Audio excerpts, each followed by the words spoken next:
The night sky of Delta Saran was full of green lightning. The storms never rested on this planet. They danced across the horizon like angry spirits. Somewhere below those wild skies, a human escape pod tore through the clouds, burning bright like a falling star. Inside, Sergeant Elias Ward was trying not to die. The controls were dead, alarms screaming in his ears. His ship had been hit during the retreat from orbit. The Terran fleet had lost control of the sector after months of battle against the Jareen Empire, an alien race that fought with both elegance and brutality. The crash came fast. One moment, Elias saw the ground coming closer.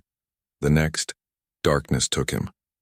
When he opened his eyes, the world was silent except for the soft whisper of wind through trees. His pod lay broken in a shallow crater, smoke rising from it. His leg was hurt, maybe fractured. The oxygen meter blinked red. Delta Saran's air was barely breathable for humans. Elias pulled his mask tight and crawled out, dragging his emergency pack with him. He looked around. The forest glowed faintly blue, filled with tall, smooth trees that shone like crystal. Alien flowers opened as if curious about the stranger who had fallen from the sky. He tried to contact his ship, but no signal. The war had scattered both sides' communications. He was alone on an enemy world. Hours passed before his strength faded. He leaned against a fallen tree, bleeding, exhausted and half ready to surrender to the cold air. Then he heard something, footsteps. Soft, cautious, not human. He reached for his pistol but couldn't lift it in time. A figure stepped from the shadows, tall, slender, wrapped in dull silver armor that shimmered like moonlight. Her eyes glowed faintly gold. She wasn't human, a Jareen. Elias tensed.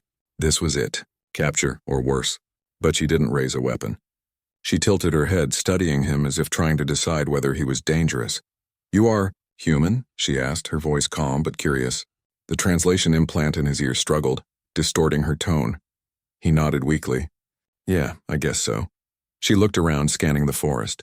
"Others with you?" "No," he said. "Just me." For a long moment she said nothing. Then she knelt beside him, examining his wound. Her hands were smooth, her touch gentle, not what Elias expected from someone whose people had been fighting his for years. "You are injured," she said. "Your kind will not live long in this air." Elias gave a tired smile. "Guess that's your plan, huh?" Her eyes narrowed slightly, not in anger, but in confusion. "My plan?" she repeated softly. Then, without warning, she pulled a small vial from her belt and poured a thick silver liquid over his wound. It burned like fire, and then the pain faded. Elias blinked. "You're helping me? You will die here." "I do not wish to watch anyone die," he frowned. "You know I'm your enemy, right?" "I know," she said quietly, standing again. "But war is not all I am." She motioned for him to follow. "Come, there is shelter." They walked through the glowing forest, slow and careful. Elias leaned on her arm, surprised by her strength. She led him through ruins, old stone arches and broken statues half buried under vines. It looked like a temple, ancient and peaceful, long before the war came. Inside, the air was dry. Faint light from the moon spilled through cracks in the ceiling.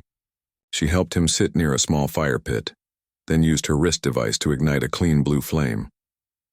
"My name is Vera," she said finally, sitting across from him. "You?" "Elias," he answered. "Sergeant Elias Ward, Terran Fleet." She nodded once, repeating the name like she was memorizing it. "Elias." They sat in silence for a while. He watched her. Her armor was scratched, her face marked by faint lines that shimmered when the firelight touched them. Natural markings, not scars. She looked young but carried herself with quiet weight, like someone used to pain and discipline. He broke the silence first. "Why'd you save me?" Vera looked into the fire. "Because once a human saved me." That surprised him. "During the war?" "Yes, he was a medic, captured after one of your dropships fell. My commander ordered him executed. He saved a Jareen child before we found him. I disobeyed and let him escape. He never came back." Elias nodded slowly. "Sounds like he did the right thing." "Perhaps," she said softly. "Perhaps not. Many of my people died later. Some said it was punishment for mercy." He smiled faintly.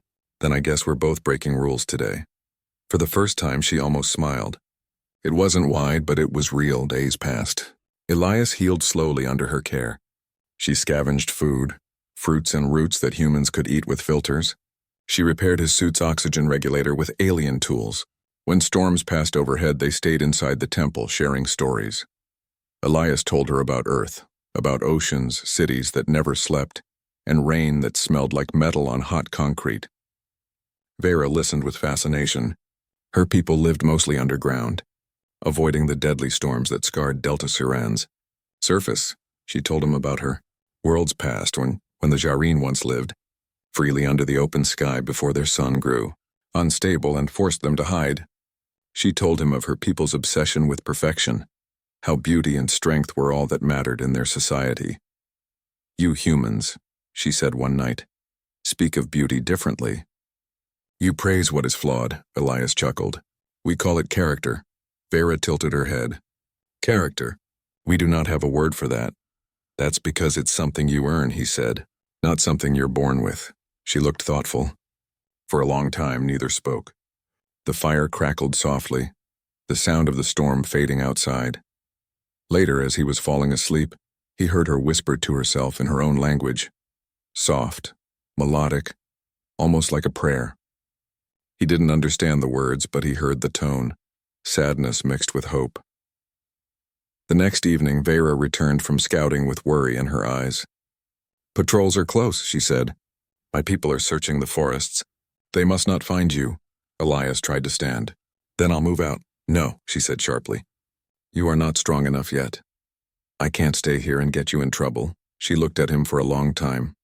If they find you here, I will be executed, she said simply. But if you leave, you will die in the storm. He sighed. Then what do we do? I hide you, she said, already moving toward the shadows. I know a place beneath the temple. She led him through a narrow passage behind a stone carving of an old Jareen goddess. It opened into a hidden chamber filled with glowing stones and ancient relics. Elias sat down, breathing heavily. You've done a lot for me, he said. Why? She hesitated before answering. You remind me of something we lost, she said quietly. Before war, before pride. The way you talk about the sky, the sea. We once loved such things, he smiled softly. You could again someday. She didn't answer. Instead, she turned away, touching one of the old carvings. I doubt it, she whispered. We are not pretty like your human women. We were built for battle, not beauty. Elias blinked at her words. The sadness in her voice felt heavier than the air itself. He smiled gently. You've got two big things they don't. Her head turned slightly. What do you mean? Courage, he said quietly, and a heart brave enough to save an enemy. For a moment she said nothing. Then slowly a single tear traced down her cheek, faintly silver in the blue light. You speak strange, Elias Ward, she said softly. But, thank you. Before either could say more, a loud metallic echo rolled through the ruins, voices in the distance speaking Jareen. The patrol had arrived. Vera's eyes widened. They're here. Elias reached for his pistol, ready to fight, but she pressed her hand to his chest. No, stay silent. She stood, her expression calm but fierce, and walked out toward the entrance as the footsteps drew nearer. Her golden eyes glowed in the dark like twin embers of defiance. Elias watched her go, heart pounding, realizing that this alien woman, who once called him enemy, might now risk everything to protect him. The night on Delta Saran was cold and restless. Storm clouds rolled across the sky, painting the world in flickering green light. Inside the ancient temple, Elias Ward waited in the hidden chamber, heart pounding with every distant sound. He could hear voices above, deep and sharp, speaking in the Jareen tongue. The sound of boots echoed through the stone hallways. He knew they were searching for him. Vera was up there, facing them alone. Elias gripped his pistol tighter. He wanted to help her, but she had told him to stay hidden. He didn't even know if she was still safe. The silence between each sound was torture. Then he heard her voice. Calm, steady, and strong. This area is clear, she said in her own language. Only ruins and storm shelters. No humans. The soldiers moved about, their metallic steps fading and returning. Elias couldn't understand all their words, but their tone was suspicious. One of them shouted something harsh. A moment later came the sound of something being thrown, a crate hitting the wall, and Vera's sharp reply. He felt sweat run down his neck. Don't do anything stupid, he thought. Please, just walk away. Minutes passed like hours. Finally, the voices grew distant. Vera appeared at the entrance of the hidden chamber, her breathing heavy but controlled.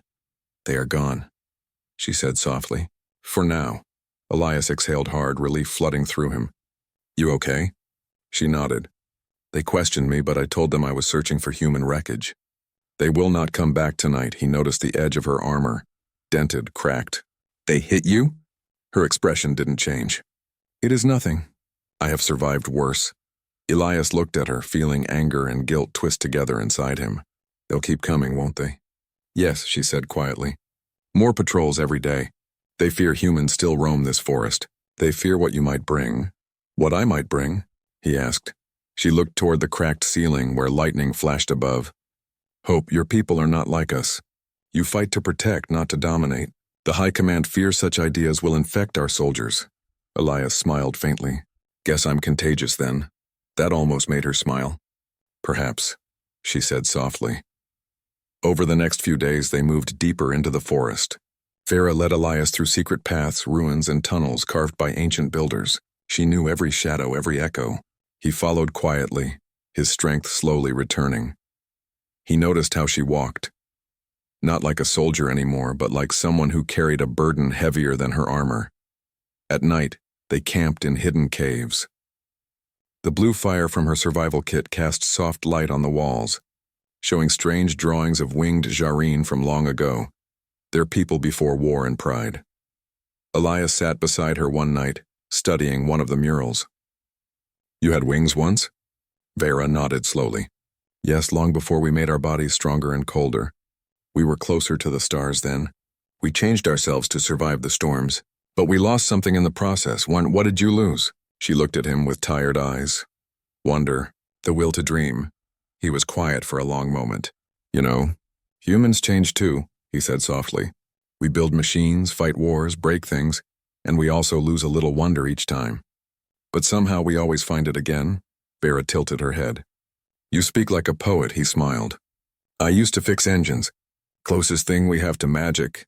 Her faint laugh echoed off the stone. "Magic," she repeated softly, as if tasting the word for the first time. The next morning, Vera received a coded signal through her wrist device. She froze. Elias noticed immediately. "What is it?" "My commander," she said. "He wants all soldiers to report north. They found a Terran distress signal." Elias felt his stomach drop. "That could be my rescue beacon." "Yes," she said. "But if they reach it first, they will destroy it and call reinforcements." He looked at her. "Then we have to get there first." Vera's golden eyes met his. "It is a 2-day journey. Across open plains. If we are seen, I cannot protect you."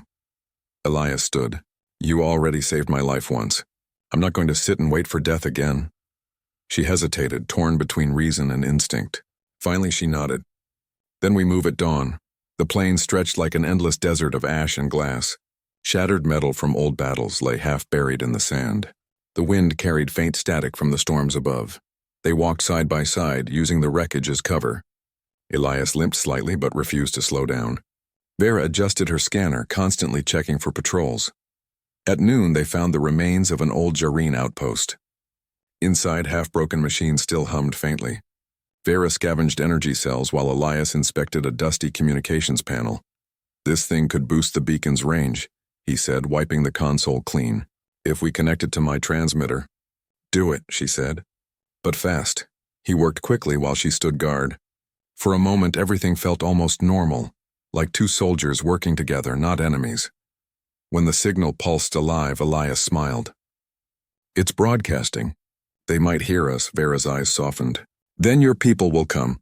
He looked at her carefully. "Our people, maybe." Before she could reply, her scanner beeped sharply. "Movement. 2 Jareen patrol units. They are close." Elias grabbed his pistol. "We can fight." She shook her head. "No, they will have plasma rifles. We cannot fight. We run." They dashed across the ruins, hiding behind broken walls as plasma bolts tore through the air. The sound was deafening. One shot grazed Elias's shoulder, spinning him to the ground. "Elias!" Vera shouted, pulling him behind cover. She fired back with her wrist blaster, not to kill but to delay them. "Go," he shouted. "Don't stop for me." She glared at him. "You do not give me orders, human." She lifted him to his feet and dragged him through a collapsed tunnel. Dust filled the air as more shots echoed behind them. Finally, they stumbled into an open ravine. The storm had arrived early. Green lightning cracked across the sky, and heavy rain fell like shards of glass. "We'll never outrun them in this," Elias shouted. Vera scanned the cliff wall, then spotted a narrow crevice. "This way!" They squeezed inside as the storm roared outside. The space was small, barely enough for two. Rainwater dripped down her armor as she sealed the entrance with a piece of broken plating. For a moment, they just breathed. Two fugitives, trapped together in the dark. Elias finally broke the silence. "You didn't have to save me again." Vera turned to him, golden eyes glowing faintly in the darkness. "I do not save you because I must. I do it because—" She hesitated. "Because I want to." He looked at her, unsure what to say. The storm's light flashed through the crack, painting her face in silver and green. "I don't understand your people," he said. "You fight so hard to prove strength, but you have more heart than any soldier I've ever met." Vera's expression softened. "Heart?" she repeated. He nodded. "Yeah, you feel things deeply, you care. You think that makes you weak, but it's the strongest thing there is." She turned her gaze away. "We were taught that emotion is a disease, that to show it is to lose control." He smiled faintly. "Then I guess I'm a very sick man." That earned him another small, shy smile. When the storm ended, they continued their journey. The beacon's signal grew stronger with each mile. By evening, they reached the northern ridge, a wide cliff overlooking the broken valley below. Elias collapsed to his knees, exhausted. In the distance, the faint glimmer of a Terran ship's light cut through the clouds. "They heard it," he said, barely able to breathe. "They're coming." Vera smiled slightly, but her expression quickly turned grim. "We are not alone." A dozen Jareen soldiers appeared on the ridge behind them, weapons raised. At their front stood a tall figure in ornate armor, Vera's old commander. "Vera of the Silver Plains," he called out. "You have betrayed your kind. Step aside and we will let you live." She stood tall, her back straight, her voice calm. "No, I will not. You protect the enemy?" the commander shouted. "You disgrace your ancestors." She lifted her chin. "You taught us to protect life." "That is what I am doing."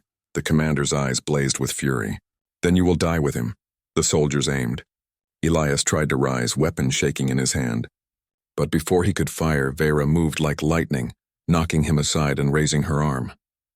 A blast of energy burst from her gauntlet, striking the ridge wall. The explosion sent dust and debris flying, covering them in smoke. "Run!" she shouted. Elias grabbed her hand, pulling her through the chaos toward the beacon site. Plasma fire cut through the air around them.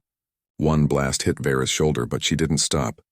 They reached the transmitter as the Terran rescue ship descended through the storm. "Elias Ward," a voice called through the comms. "We have your signal. Hold position." He turned to Vera, gripping her arm. "Come with me." "You can't stay here." She shook her head, pain and pride in her eyes. "If I go, my people will call me a traitor. But if I stay, they may see what I saw in you. Something worth saving." "Vera." She placed a hand on his chest. "Live. Tell them we are not all monsters." Before he could stop her, she pushed him toward the rescue team as plasma bolts rained down. The Terran soldiers pulled him aboard. Through the smoke, Elias saw her one last time, standing tall on the ridge, weapon raised, facing her commander without fear. The ship rose into the storm, engines roaring. Below, Vera's figure disappeared into the green lightning. Elias pressed his hand to the glass, eyes burning. "She's got courage," he whispered, "and a heart braver than any human I've ever known." The storm was gone. The war was over. But Sergeant Elias Ward still dreamed of lightning, of gold eyes shining through the smoke, of a voice whispering, "Live." It had been 3 weeks since the rescue. Elias sat on the Terran hospital ship Aurora, orbiting the pale green world of Delta Saran. His body had healed. The medics were amazed at how fast. But inside, something still ached, something no medicine could fix. He looked out through the viewport. Below, the planet spun slowly, scarred, beautiful, and quiet at last. The Terran fleet and the Jareen Empire had signed a ceasefire. Both sides were tired of death. But peace was fragile, built on silence more than trust. Elias didn't care about the politics.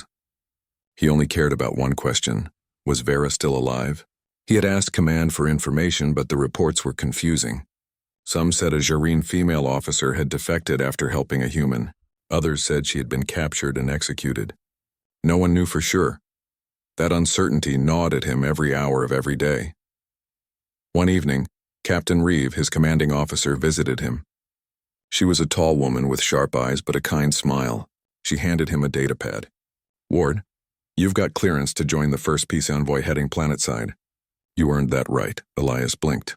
"Peace envoy?" Reeve nodded. "We're meeting with Jareen defectors and civilians. They want to discuss rebuilding. I thought you might want to see for yourself what your friend fought for." He hesitated. "She's not just a friend, ma'am." Reeve gave a knowing smirk. "Then you'd better find her." The shuttle descended through calm skies. For the first time in months, Delta Saran wasn't screaming with storms. The air shimmered under the twin suns, and the broken cities below looked like bones of a sleeping giant. When the shuttle landed, Elias stepped onto the surface, breathing deeply through his filter. The scent was strange, dry, metallic, alive. They were met by Jareen officials, tall figures with calm, cautious eyes. Their armor was gone, replaced by light robes of gray and white. Among them were humans too, diplomats and engineers working side by side. It looked almost impossible. Enemies walking together without raising guns. The envoy walked through a settlement built near the ruins of an old temple. Her temple. Elias's heart thudded in his chest. The walls were being rebuilt with human tech and alien stone. He saw Jareen children chasing small drones, laughing. A sound he never thought possible from them. A female voice spoke behind him. "You look lost, Terran." He turned sharply. She was there. Vera. She stood at the edge of the square, sunlight glinting off faint silver scars on her armorless shoulder. Her eyes were still golden, her stance proud but gentle. Her hair, fine strands that shimmered faintly, was tied back. She looked tired but alive. Elias couldn't speak for a moment. His throat locked and his heart forgot its rhythm. You're alive," Vera smiled faintly. "I am hard to kill." He took a step closer. "They told me you were captured." "I was," she said. "But after the ceasefire, your people asked for proof of mercy. My commander released me, said I had already proved enough by saving you." Elias frowned. "He let you go?" Her smile faded. "He didn't let me go free. I live here now under watch. They call me the one who chose compassion. Some admire me, some hate me." She paused, then added quietly, "But I am alive, and that is enough." He stepped closer, eyes never leaving hers. "You did more than survive. You changed everything. They're rebuilding, because of you." She tilted her head. "No, because of us." They walked together through the settlement. Elias noticed how the Jareen now used human solar panels, human food processors. In return, Terran engineers learned from alien building designs that could survive the storms. It wasn't perfect, but it was progress. "Your people and mine," Vera said. "We are learning, slowly, painfully, but learning." He nodded. "It's strange seeing this place so peaceful.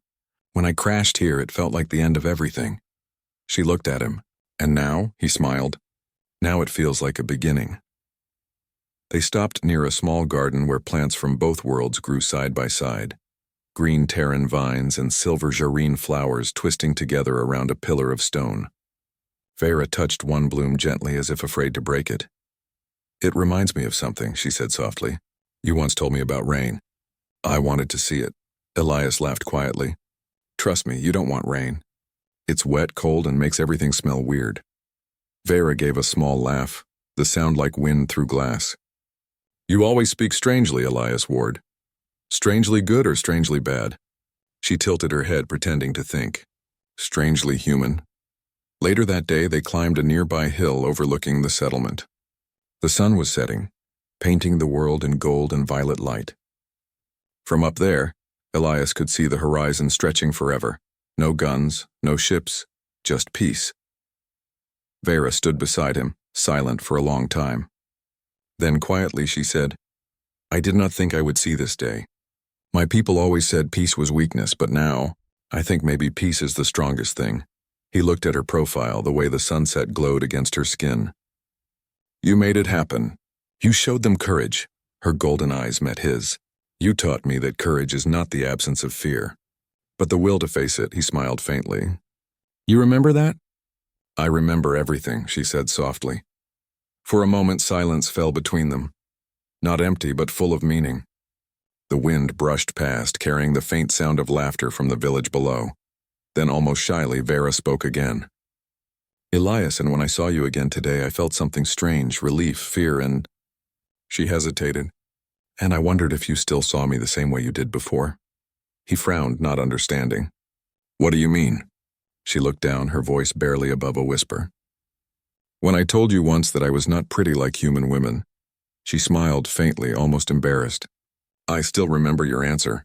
Elias chuckled quietly. I remember too. Vera turned toward him. Tell me again, she said softly. Why did you say I had two big things they don't? He took a slow step closer, eyes locked with hers. Because you do. Courage, he said gently. And a heart that's brave enough to love someone you were supposed to hate. For a long moment she didn't move. The wind blew between them, carrying the scent of silver flowers. Then slowly she smiled. Not the cautious half-smile of before, but something pure and bright, something human and alien at once. I think, she whispered, that maybe we are not so different after all. Night came. The twin moons rose, silver and white. The stars above shimmered like rivers of light. Humans and Jareen gathered below, sharing food, music, and stories. Elias and Vera sat apart from the crowd, watching the lights of campfires flicker. He looked at her, his tone soft. You know, back home they'll make songs about you. She gave him a puzzled look. Songs? Yeah, stories, tales of heroes. People will say a Jareen warrior saved a human and helped end a war. She tilted her head, smiling. And what will they say of you? That I was lucky enough to meet someone who reminded me what being human really means. Vera looked away, her expression unreadable. Your words are always heavier than they sound, Elias Ward. He smiled. Guess that's my magic. The stars shimmered brighter. Somewhere a group of children released glowing drones that floated upward like fireflies. The air was peaceful, filled with the hum of life. No battle cries, no alarms. Vera turned her gaze upward. My ancestors believed each star was a spirit watching over us, she said quietly. Do your people believe that too? Some of us do, Elias replied. I think maybe the stars watch over everyone, no matter the world. She nodded slowly. Then perhaps tonight they watch us both. For a while they simply sat together in silence, watching the sky. Then Elias stood and offered her his hand. Come on, there's something I want to show you. She hesitated, then placed her hand in his. He led her to a small ridge where the grass was thin and glowing insects drifted like tiny lanterns. He picked up a handful of dirt and tossed it into the air. The particles caught the moonlight, sparkling faintly. Back on Earth, he said. We do this for luck. Vera watched the glittering dust fall. Luck, she repeated softly. I think we have already found ours. He looked at her. Yeah, he said. I think so too. Hours later, when the camp was quiet and the stars burned high above, Vera spoke again, voice low, thoughtful. You will return to your people soon? Elias nodded slowly. Maybe they'll send me back home.